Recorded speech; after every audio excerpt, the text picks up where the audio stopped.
tudo que determinou em seu coração. Capacita os chamados, fortalece os seus braços, pois a obra é dele e não falhará.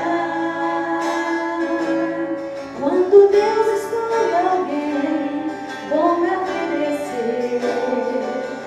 Custe o que custar, é sempre o melhor. Ele cumpre a palavra que diz boa e agradável, perfeita é a vontade do Senhor.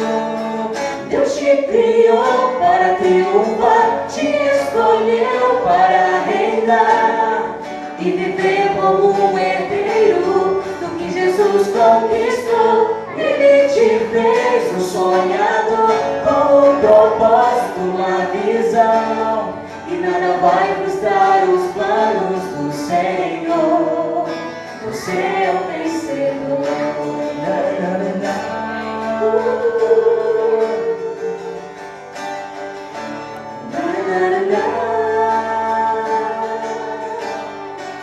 E quando Deus escolhe alguém, Ele mesmo faz tudo que determinou em seu coração.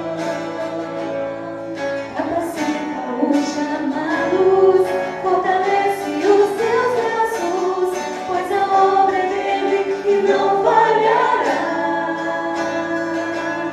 Quando Deus escolhe alguém, como é obedecer?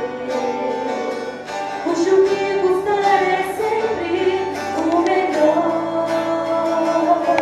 Ele cumpre a palavra que diz boa e agradável, perfeita é a vontade do Senhor.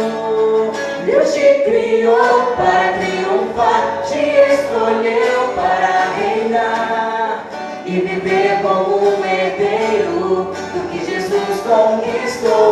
Ele te fez um sonhador com um propósito, uma visão, e nada vai frustrar os planos do Senhor. Deus te criou para triunfar, te escolheu para reinar e viver como um herdeiro do que Jesus conquistou. Ele te fez um sonhador com um propósito, uma visão, e nada vai frustrar os planos do Senhor. Você é o vencedor.